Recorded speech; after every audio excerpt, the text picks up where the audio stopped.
It happened in the middle of dinner. The clatter of plates, laughter echoing too loud in a house too tight, when his voice cut through it like a blade. My husband stood, chair scraping the floor. His hand trembled, but his eyes were steady. He waved the paper like a flag of war.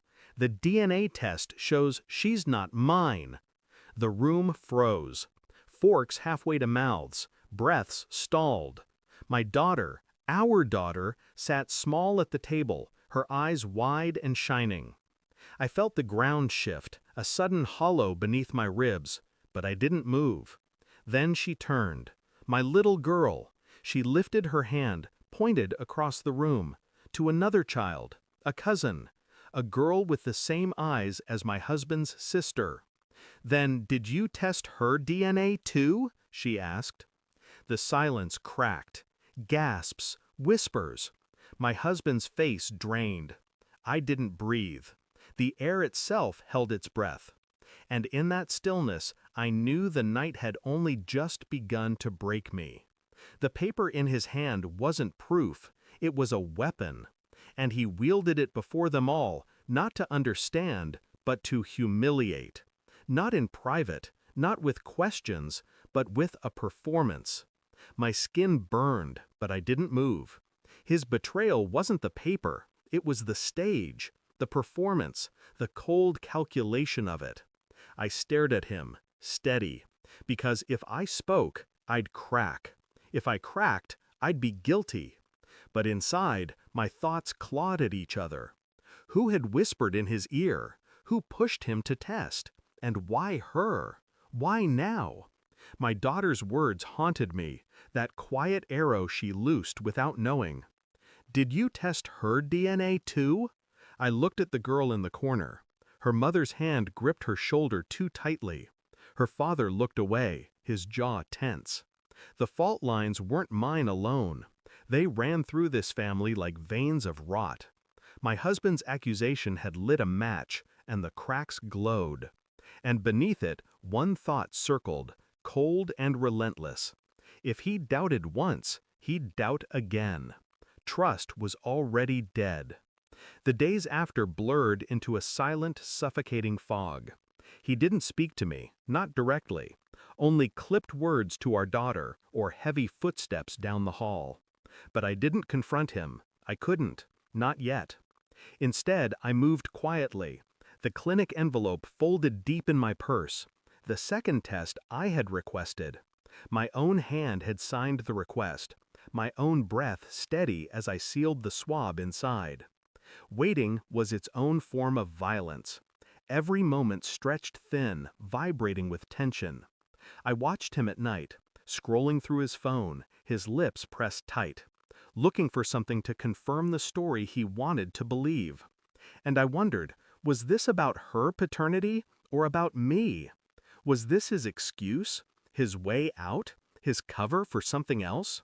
I played my role, calm, detached, dinner cooked, clothes folded. My silence was a mirror he couldn't read. But inside, the storm gathered. I thought of that little girl again, the way her mother flinched, the way her father looked away. Secrets don't hide, they fester, and I was about to cut one open. The results arrived in a plain envelope. My hands didn't shake when I opened it. Her DNA, his, mine. The truth was simple, cold, absolute. She was his, ours. No shadow, no question. I left the envelope on the table where he would find it, sat across from him as he unfolded it, his breath catching on the words. He looked up, eyes wet, a tremor in his throat. I was wrong. I didn't answer. My silence was louder than any scream. His voice cracked. Why didn't you tell me? Why didn't you fight me? Because he didn't deserve my defense. Later, when the family gathered again, I chose my moment. I stood where he had once stood. I held the paper, but not his, the new one, the truth. I read the words aloud, calm, steady, my eyes never leaving his. Her father is who we always knew. Gasps again. The room leaned forward, hungry. Then I let the paper fall. My gaze shifted, sharp, to the corner, to the girl, to her parents. And maybe, I said, soft, cold, precise, we should test everyone else before we start pointing fingers. The silence was a wound.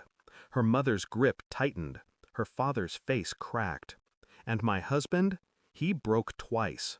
Once in shame, once in the realization that I had cut deeper than he ever could. I walked away that night not with victory, but with clarity. The truth hadn't saved us, it had exposed us. Trust was gone.